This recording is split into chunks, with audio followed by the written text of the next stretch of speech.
Meron po tayong isang napakahalagang mensahe na dumarating sa crypto space na hindi po natin pwedeng baliwalain dito. Yan, sabi po sa title ng ating balita dito mula kay Times Tabloid ay meron pong isang market strategist na nakapagsabing final warning for XRP holders. I won't say this again. Ayan. Ang market strategist na po na ito at isang rin po siyang analyst ay siya po ang founder ng Crypto Crusaders. At siya ay walang iba kundi si Levi Redfield. At siya po ay nagpalabas ng isang direktang babala o warning na tinatawag niyang final warning para sa lahat ng mga holders ni XRP. Ayon sa kanyang pinakabagong pahayag, tayo ay nananalagi ngayon sa isang napaka-specific window ng panahon na siyang magtatakda ng kapalaran ng maraming investors sa mga susunod na buwan o taon. Hindi ito ang karaniwang hype na naririnig po natin araw-araw. Ang kanyang argumento ay nakabatay po sa mabibigat na datos ng US economic macroeconomic conditions at ang mga historical na pattern ng market. Ayon po sa analyst, ang mga nangyayari ngayon sa economy ng Amerika ay may direktang koneksyon sa kasalukuyang position ng crypto market. Kung ikaw ay nag-iisip kung dapat mo bang ibenta ang iyong XRP, mag-accumulate pa o maupo lang at walang gawin, kailangan mong mapakinggan ang buong detalye ng pagsusuri nito dahil ayon po sa kanya, ang desisyon mo sa mga sandaling ito ang posibleng maging pinakamalaking desisyon sa iyong financial na buhay. Ayan, or financial life. Ayan. Ngayon ay pag-usapan po natin ang tungkol sa krisis sa ekonomiya at ang crypto market. Kaya tingnan muna natin ang background ng economy na siyang naging basihan ng babalang ito. Ayan, sa kasalukuyan, ang US inflation po ay umakyat na sa 4.2%. Kasabay nito, ang mga ordinaryong consumer sa Amerika ay nakahaharap sa napakataas na mortgage rates na lampas po sa 7%. Dagdag pa rito, ang US dollar ay nawalan na po ng 30% ng kanyang purchasing power o kakayahang bumili simula noong taong 2020. Ang lahat ng mga numerong ito ay hindi lang basta istatistika. Ito ay may direktang epekto sa daloy ng pera sa buong mundo. Kasama na po ang crypto. Kaya masasabi ko po rito ay napakahalaga na maintindihan natin ang puntong ito ng analyst na si Levi Redfield. Bakit nga ba may epekto ang 4.2% inflation at saka 7% mortgage rates sa presyo ng XRP? Isipin po natin ito mga crypto sa ganitong paraan. Kapag ang mga tao ay nahihirapan sa kanilang mga bayarin sa bahay at ang kanilang pera ay mabilis na nawawalan ng halaga dahil po sa inflation, ang unang reaksyon ng marami ay ang magpanic at magbenta ng kanilang mga assets. Ang mga tao ay nangangailangan po ng cash para mabuhay sa araw-araw. Dahil dito nakakakita po tayo ng malaking pressure sa crypto market na nagiging dahilan ng pagbaba ng mga presyo. Ngunit dito po nagkakaroon ng malaking pagkakaiba ang pananaw ng isang ordinaryong retail trader at ng isang batikang analyst. Habang ang karamihan ay natatakot dahil sa pagbagsak ng purchasing power ng dollar, ang smart money ay nakakakita ng pagkakataon. Ang pagkawala ng 30% na halaga ng fiat currency ay patunay lamang na ang traditional na financial system ay unti-unting nakakaranas ng matinding crack o lamat. Ang crypto, partikular na sa XRP na may totoong utility, ay dinisenyo para maging alternatibo sa ganitong uri ng krisis. Kaya para sa akin, ang macroeconomic pressure na ito ay hindi po sinyales para lumayo, kundi ito ang hudyat ng kasalukuyang sistema ay naghahanap na ng bagong sandigan at ang crypto ang nasa tamang posisyon para punan ang kakulangan na iyon. Ayan, pag-usapan naman po natin ang tungkol sa historical na pattern at saka ang October deadline.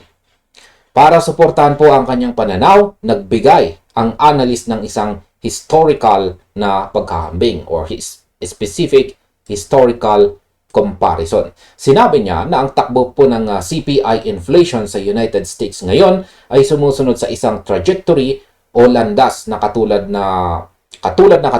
ng nangyari noong huling bahagi ng 1970s. Ang panahong iyon sa kasaysayan ay sinundan ng isang napakalaking economic cycle na nagpabago sa takbo ng global market. Base po sa pattern na ito, naniniwala po ang analyst na ang crypto market ay bubuo ng kanyang bottom. Ayan, the crypto market will establish a bottom before or during October. Ayan. Bubuo siya ng bottom o ang pinakamababang posisyon nito bago sumapit o sa mismong buwan ng October. Inilarawan po niya ito bilang isang setup na nangyayari lamang ng isang beses sa bawat nagaganap na bear market. Ibig sabihin, ang mga buwan na kasalukuyan nating dinadaanan ngayon ay may pambihirang bigat para sa lahat ng mga XRP holders. Ayan, dito po papasok ang aking opinion tungkol dito. Kung titignan natin ang kasaysayan ng finance, ang dekada ng 1970s ay kilala sa pagkakaroon ng tinatawag na stagflation, kung saan mataas po ang inflation pero mabagal ang paglago ng ekonomiya. Noong panahong iyon, ang mga traditional na investors ay hindi naging epektibo at ang mga alternatibong assets ang nagpakita ng malalaking pag-angat. Ang katotohanan ng kasalukuyang data ay sumusunod sa pattern na iyon ay isang malakas na indikasyon na malapit na nating maabot ang dulo ng pagbaba ng market. Ang pagtukoy po sa buwan ng October bilang deadline o itinakdang panahon ng pag-bottom ay isang napaka-bold o napakatapang na pahayag mula sa analyst. Ngunit may logic naman ito. Ang market ay hindi po pwedeng bumaba ng walang katapusan. Kapag ang lahat ng masasamang balita tungkol sa inflation at interest rates ay tumanggap na ng market, doon po nagaganap ang exhaustion o ang pagkapagod ng mga nagbebenta. Ang buwan ng October ay madalas ding maging turning point sa kasaysayan ng crypto, kung saan nagtatapos ang matagal na accumulation at nagpapasimula ang panibagong cycle ng pagtaas. Kaya ang aking pananaw po dito mga ka-crypto ay simple lamang. Ang mga buwan bago po mag-October ay parang isang malawak na loading zone. Ito ang oras kung kailan ang mga malalaking players ay tahimik na nag-aayos ng kanilang mga position habang ang marami ay abala sa pagrireklamo sa hirap ng ekonomiya. Ayan, pag-usapan naman po natin dito ang pinakamalaking pagkakamali sa buhay ng isang investor. Dito na pumasok ang pinakamahalagang bahagi ng payo ng ating analyst dito na si Levi Redfield. Ayan, in my opinion, the biggest mistake of your life. Ayan, takasang sinabi ni Levi Redfield na ang sinumang investor na magbebenta ng kanilang crypto sa panahong ito ay gagawa ng isang bagay na sa kanyang opinyon ay ang pinakamalaking pagkakamali sa iyong buong buhay. Kaya pasabog po tayo dyan. Ngunit, hindi lang ang pagbebenta ang kanyang binigyang diin. Binigyan niya rin ng parehong bigat at babala ang inaction o kawalan ng gawa. Ang hindi po pagbili o hindi pagsasamantala sa window na ito ay nagdadala ng parehong antas ng panganib o risk gaya ng pagbebenta. Ang market ay kasalukuyan ng bumababa at ang dahilan ng analyst ay konektado po sa macroeconomic pressure na nararanasan ng mga consumer. Ang kombinasyon ng mataas na interes sa mga pautang, tumataas na bilihin at ang pagbagsak ng halaga ng dollar ay mga sinyales na ang market ay kasalukuyang nagpapakipit o pumupunta sa isang low point o pinakamababang antas. Inaasahan po niya na ang low point na ito ay mariresolba bago pumasok ang October. Ayan, he expects that low point to resolve before October. Ayan, dito naman papasok ang aking opinion tungkol dyan. Ang pahayag na ito ay isang napakatapang na paalala. Kapag sinabi ng isang analyst na ang pagbebenta o ang hindi po pagkilos ngayon ay ang pinakamalaking pagkakamali sa iyong buhay, ipinapakita nito ang kanyang mataas na antas ng kumpirmasyon sa kanyang mga datos. Kaya sa aking sariling pagsusuri, madalas po nating makita na ang mga retail investors ay bumibili kapag ang presyo ay nasa itaas na at nagbebenta kapag ang mga presyo ay nasa ibaba na dahil po sa takot. Ito ang dahilan kung bakit marami ang laging nalulugi sa market. Ngayon, gusto kong gumamit ng ibang halimbawa para mas malinaw po nating maunawaan ang konseptong ito. Isipin natin ang isang malaking department store na nag-announce ng isang clearance sale na mangyayari lamang isang beses sa loob ng 5 taon dahil po sa pagbabago ng kanilang management. Ang mga presyo ng mga mamahaling produkto ay ibinaba ng hanggang 80%. Ang isang tao na walang unawa sa halaga ng mga produkto ay maaring mag-isip na kaya mababa ang presyo ay dahil sira o walang kwenta ang mga ito. Kaya pipiliin niyang huwag bumili.